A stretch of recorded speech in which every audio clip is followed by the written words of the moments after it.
गुटखा वाहतूक करणारी स्कॉर्पिओ पकडली. 14 लाखांचा मुद्देमाल जप्त. डीवायएसपी पूजा पवार यांची कारवाई. बीड प्रतिनिधी. महाराष्ट्रात गुटखा व तंबाखूजन्य पदार्थांवर बंदी असतानाही जिल्ह्यात त्याची चोरटी वाहतूक सुरू असल्याचे पुन्हा एकदा समोर आले आहे.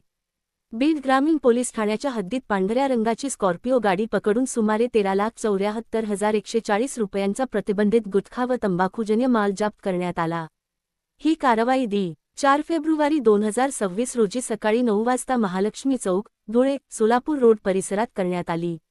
उपविभागीय पोलीस अधिकारी श्रीमती पूजा पवार यांच्या आदेशानुसार पोलीस पथक पेट्रोलिंग करत असताना गुप्त माहिती मिळाली. त्यानुसार सापळा रचून MH23 AS 5522 क्रमांकाची स्कॉर्पिओ गाडी थांबविण्यात आली.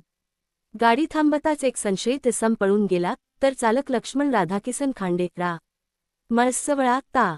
जी. बीड याला पोलिसांनी ताब्यात घेतले. पंचांसमक्ष गाडीची तपासणी केली असता त्यात मोठ्या प्रमाणावर प्रतिबंधित पानमसाला व तंबाखूजन्य पदार्थ आढळून आले.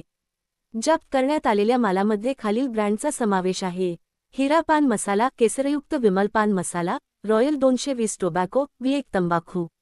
हा सर्व माल बेकायदेशीर विक्रीसाठी वाहतूक केला जात असल्याचे तपासात निष्पन्न झाले. याप्रकरणी पोलीस हवालदार प्रसाद बाबासाहेब कदम यांच्या फिर्यादीवरून बीड ग्रामीण पोलीस ठाण्यात गुन्हा क्र.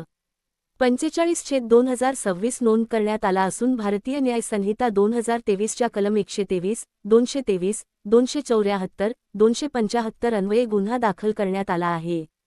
ही कारवाई पोलीस अधीक्षक नवनीत कौवत, अपर पोलीस अधीक्षक सचिन पांडकर, डीवायएसपी पूजा पवार आणि पोलीस निरीक्षक अशोक मुद्राज यांच्या मार्गदर्शनाखाली पोपनी काटकर, पोह प्रसाद कदम, पोह सचिन अगलावे यांनी केली.